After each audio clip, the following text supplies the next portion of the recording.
Medical PG में दाखिले के लिए काउंसलिंग चल रही है।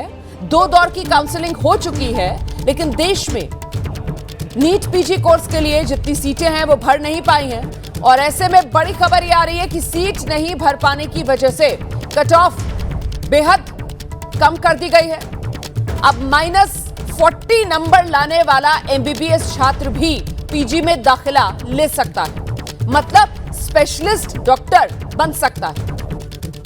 एससी, एसटी, ओबीसी के लिए कट ऑफ परसेंटाइल 0 किया गया। नीट पीजी 2025 की कट ऑफ में ऐतिहासिक कटौती कर दी गई है। अब तो नेगेटिव मार्क्स पर भी पीजी मेडिकल सीट में एडमिशन मिल जाएगा। -40 तक अंक वाला भी अब तो स्पेशलिस्ट डॉक्टर बन जाएगा। तो देखिए, पहले क्या नियम था। जनरल कैटेगरी के लिए 276 कट ऑफ नंबर थे, परसेंटाइल 50। वहीं जनरल ईडब्ल्यूएस का मैंने बताया, और इसके अलावा एससी, एसटी, ओबीसी आप देख लीजिए, इसमें जो कट ऑफ नंबर था वो 235 था और परसेंटाइल 40 थी। लेकिन अब इसमें बदलाव कर दिया गया है और घटाकर देखिए इसको कहां ले जाया गया है, कितना ज्यादा घटाया गया है कि जनरल ईडब्ल्यूएस को अब कट ऑफ के लिए मिनिमम क्वालिफाइंग नंबर 103 चाहिए, जो परसेंटाइल 7 बनता है। और वहीं दूसरी तरफ एससी, एसटी, ओबीसी को तो 0 परसेंटाइल चाहिए। मतलब अगर आपकी -40, मतलब नेगेटिव मार्किंग अगर 40 तक है तो भी आप एलिजिबल हैं नीट पीजी में एडमिशन लेने के लिए।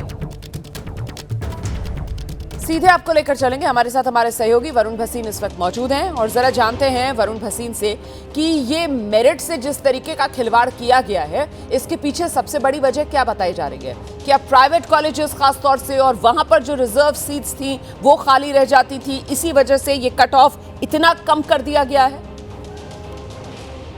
बिल्कुल, देखिए रोमाना जी, जिस तरीके से बात करें तो 2 जो इस वक्त काउंसलिंग थी वो एक प्रॉपर रैंकिंग के अनुसार हुई थी, यानी कि एक प्रॉपर रैंक उनको दी गई थी बच्चों को और बोल दिया गया था कि अगर 235 से नंबर आपके कम है तो सॉरी, इस बार आपका नहीं हो पाएगा। लेकिन जब 2 काउंसलिंग होती हैं उसके बाद देखा जाता है कि 9-10 हजार सीट्स अभी भी खाली हैं, तो सरकार क्या करती है? सरकार इस वक्त वो पात्रता बदल देती है, रैंकिंग सिस्टम में कोई बदलाव नहीं करती है। वो इस वक्त काउंसलिंग के लिए जो मिनिमम आपको जरूरत थी नंबर्स की, उनको कम कर देती है और आखिर में इतना कम कर देती है कि जो बच्चे को 235 नंबर के बाद 234 वाले को पहले 2 काउंसलिंग में बोल दिया गया था कि आपका एडमिशन नहीं हो पाएगा, शायद आप उतना अच्छा नहीं कर पाए एग्जाम में, इसलिए आपका एडमिशन नहीं होगा, तो तीसरी काउंसलिंग में अब उसको भी अलाउ कर दिया जाता है। अब यहां तक कि -40 में जाने का मतलब आप समझिए कि जो परीक्षा में अगर आप या मैं बैठे हैं और अगर हम सवाल गलत भी करके आ जा रहे हैं तो भी अगर मेरा एडमिशन हो सकता है तो -40 पे हो जाएगा।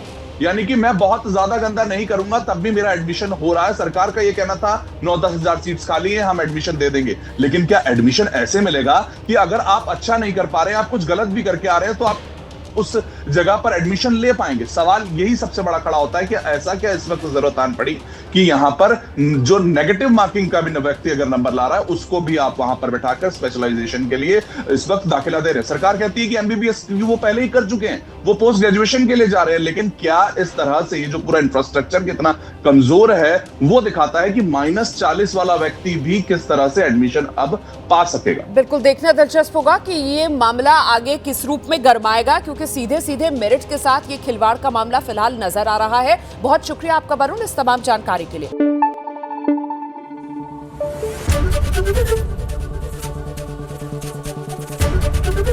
एबीपी न्यूज आपको रखे आगे।